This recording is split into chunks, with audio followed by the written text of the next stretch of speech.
Samuel Taylor Coleridge is the author of the Rime of the Ancient Mariner and a major influence in Mary Shelley's works, Frankenstein especially.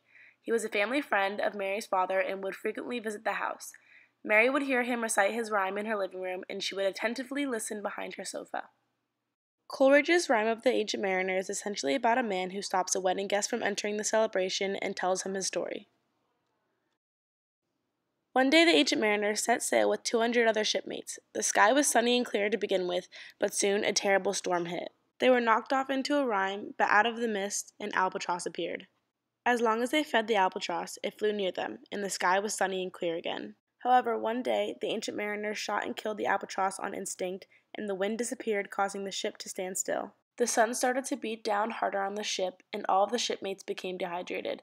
After a few days, the ancient mariner saw a ship sailing in the horizon, and as it got closer, he noticed it was a ghost ship. The man was Death, and the woman was Life and Death, and they were gambling for his soul.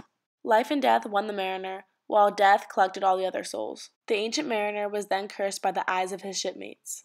He then was left to go on with his life, living in penance for killing the albatross and telling his story to the right people. He went from country to country, informing people that the best way to become close with God is to respect all of his creatures, because he loves them all. Victor Frankenstein and the Ancient Mariner exhibit huge character similarities. When Victor first creates the monster, he thinks it'll be a good thing and a scientific breakthrough, but learns that he is afraid of what he has created because it was so hideous. He abandons his creation because he realizes how bad and monstrous he is. Similar to Victor, the mariner shoots the albatross out of instinct and thinks it's a good idea because it made the fog disappear. However, the wind went away too, and they were no longer carried through the water. Both Victor and the mariner suffer great penance for their actions. Victor watches his friends and family die because of his creation, and the mariner watches his crewmates die because he shot the albatross.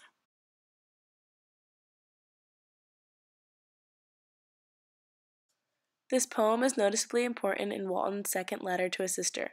He states, "I am going to unexplored regions, to the land of mist and snow, but I shall kill no albatross. Therefore, do not be alarmed for my safety." Mary Shelley chooses to reference Coleridge's poem because Walton is traveling almost the same journey the mariner did.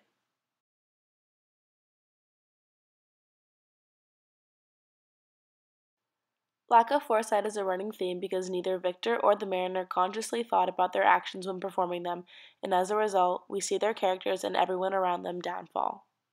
Fear and isolation is a huge theme in both Frankenstein and the Rime of the Ancient Mariner. The monster's behavior is solely based off of the pure fact of him being isolated and abandoned by his creator, which causes him to fear their rejection by all people he comes into contact with. Robert Walton is isolated on his ship, writing letters to his sister because he is scared of where he will end up and longs for a companion. Victor is fearful of the creature and becomes isolated when the creature murders his friends and family out of revenge.